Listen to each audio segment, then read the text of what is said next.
A new nun was loved by everyone at a quiet convent near Salem, Massachusetts, until one night, a voice kept calling her name at 3 a.m. She never left her room, yet by morning, she was gone. No struggle, no clues, just bare footprints leading to the chapel and stopping at the door. What did she see before she disappeared? In the quiet hills just outside Salem, Massachusetts, where fog clings to the ground like a secret, stood St. Agnes Convent, a place untouched by time, devoted to silence, prayer, and obedience. When Sister Evelyn Harper arrived, she felt like a miracle, soft-spoken, devoted, radiant in a way that unsettled even the oldest sisters. They welcomed her with open arms. Some even argued over who would share a room with her. For 30 days, peace followed her like a blessing. Until the morning, everything broke. At exactly 3 a.m., Sister Evelyn woke to a voice whispering her name. Not once, not twice, but again and again and again. She stayed in bed. She prayed. She waited for morning. But morning came without her. No struggle, no sign of escape, no missing belongings. Only one thing remained: bare footprints, leading from her bed to the chapel and stopping at the door. Nothing beyond it, nothing inside, just silence. What happened to Sister Evelyn Harper? And more importantly, who or what was calling her? Stay with me. This story only gets darker from here. The iron gates of St. Agnes Convent creaked open as the taxi rolled in, its tires crunching softly against gravel. Sister Evelyn Harper stepped out slowly, her eyes scanning the towering stone building ahead. It stood tall against the gray sky, weathered but unyielding, like it had been watching long before she arrived. Mother Superior Abigail Clark greeted her at the entrance with a measured smile. "Welcome home, Sister Evelyn."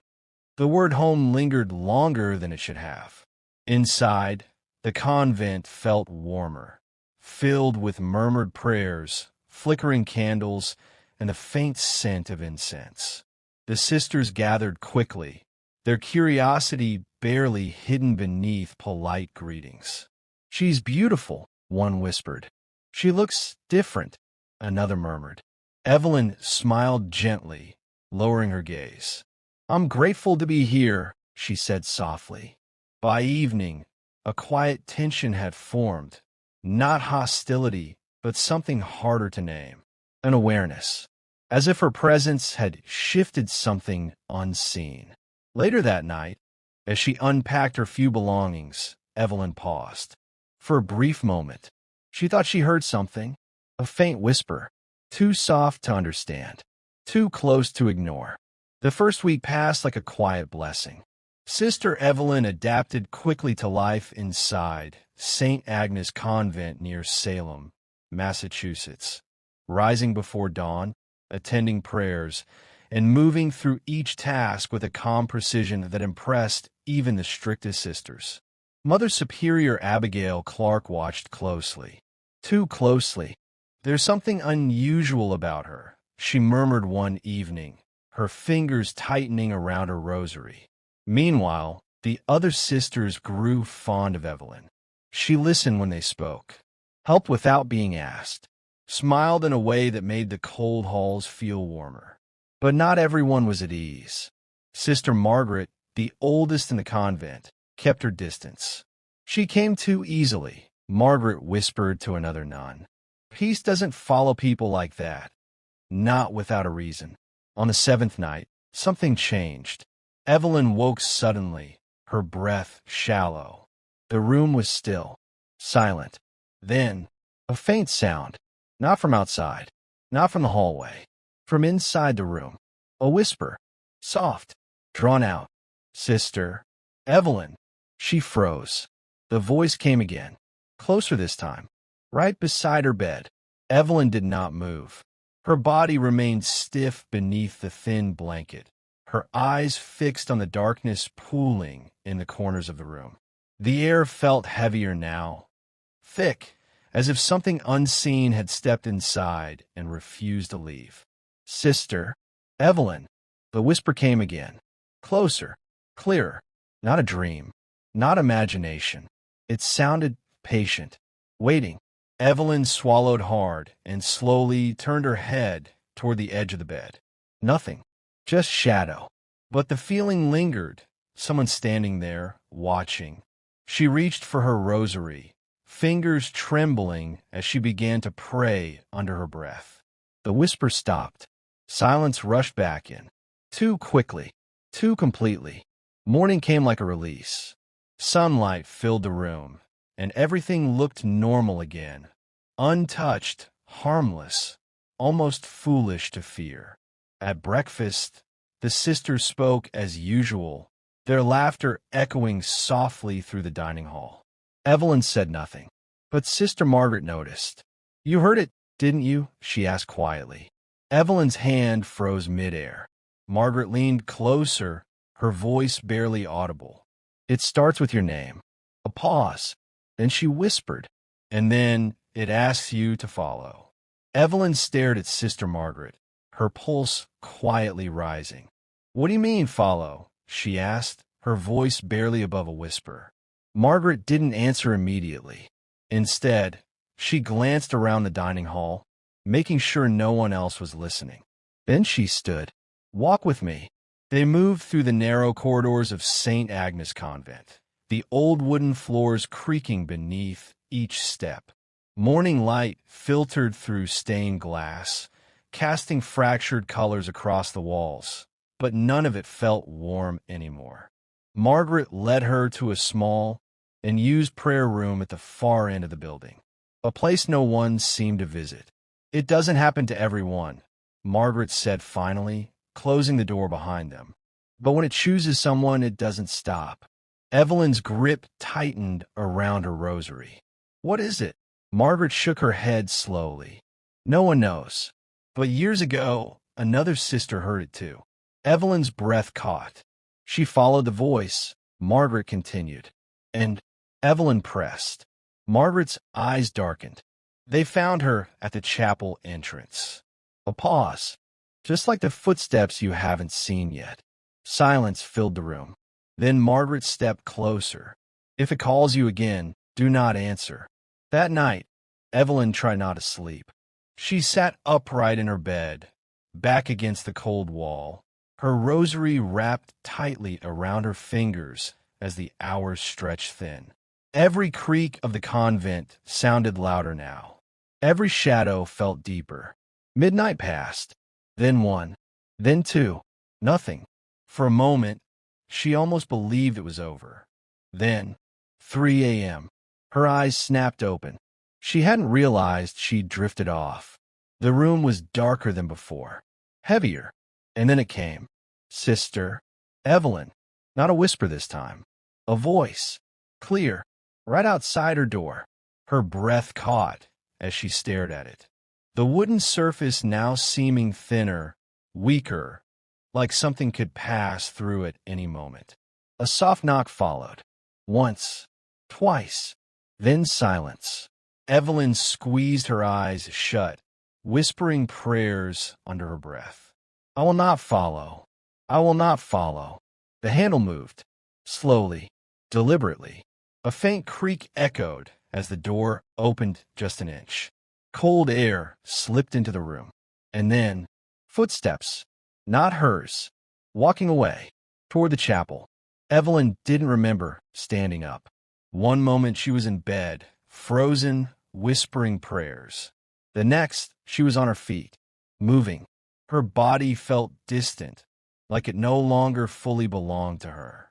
Each step toward the door came, without permission, slow and silent, as though something deeper than thought had taken control. The hallway outside was empty, but not quiet. A faint echo of footsteps lingered ahead, guiding her. She followed, past the dim lanterns, past the long corridor, all the way to the chapel. The doors stood slightly open, waiting. Evelyn stopped just before the entrance, her chest tightening as a strange pressure filled the air. Thick, suffocating, almost alive. Sister Evelyn. The voice was inside now. Not outside. Not behind her. Inside the chapel. Calling her forward. Her hand lifted slowly toward the door. Closer. Closer. Stop. The word cut sharply through the silence. Evelyn gasped, stumbling back as a hand gripped her arm. It was Sister Margaret. You were walking in your sleep, she said, her voice tense.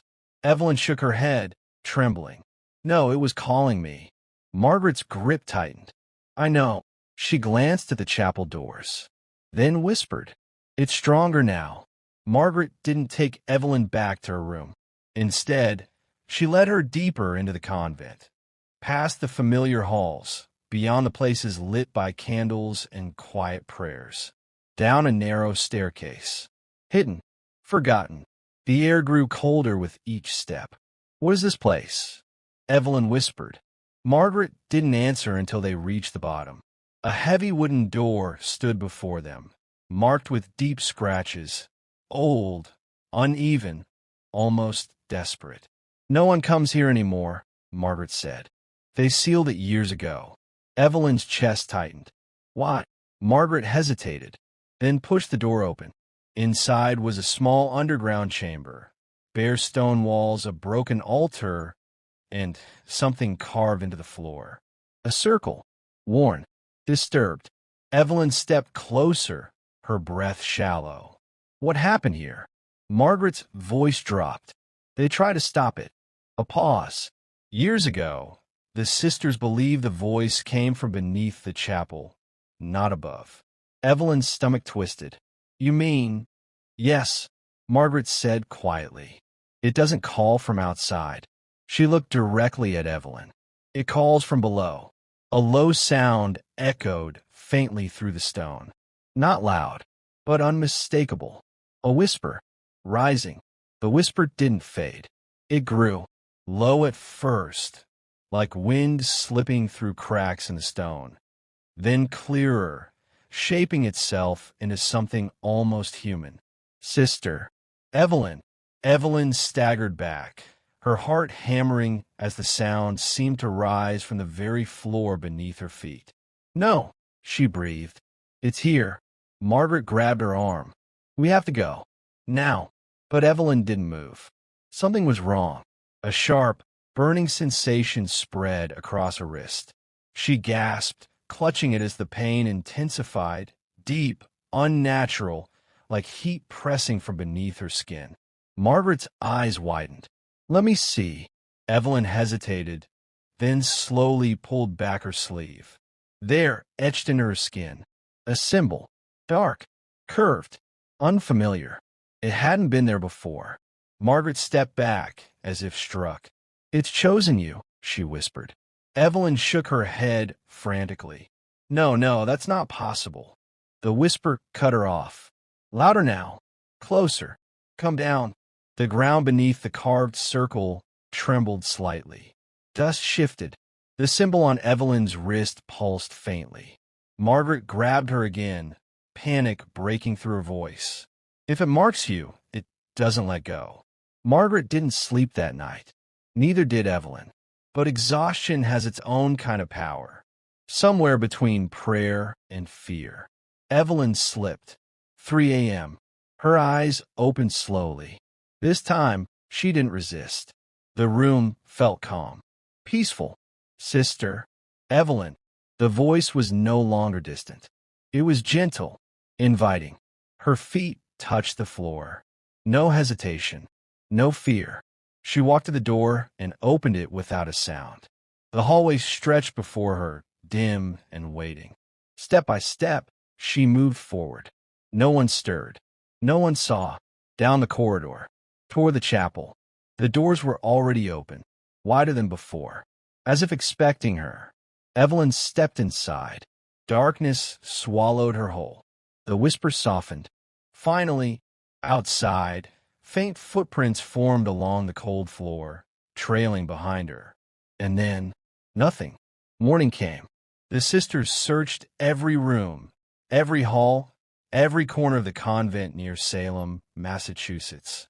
No sign of Evelyn. No struggle. No trace. Only bare footprints, leading to the chapel, and stopping at the door.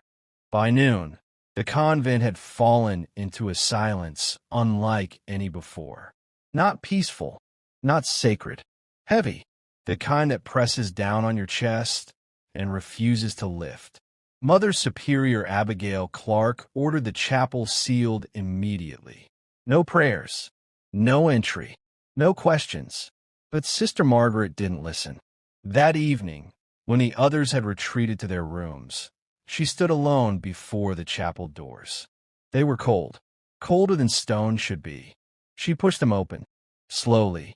The darkness inside felt wrong, thick, almost breathing. The air carried a faint scent, not incense, not decay, something older. Margaret stepped inside. "Evelyn," she called softly. No answer, only silence. Then, a sound, soft, behind her. Footsteps, bare. She turned sharply. Nothing, but on the floor, fresh prints, forming, one by one, not entering, leaving. Margaret's breath caught. The prints stopped inches from her feet. And then, a whisper, not below, not ahead, right beside her ear. "Sister." Margaret. Her eyes widened in horror. Because she understood now. It didn't take them. It changed them. And it never stops at one. Some stories end with answers. This one doesn't. Because no one ever truly found out what happened inside St. Agnes Convent near Salem, Massachusetts.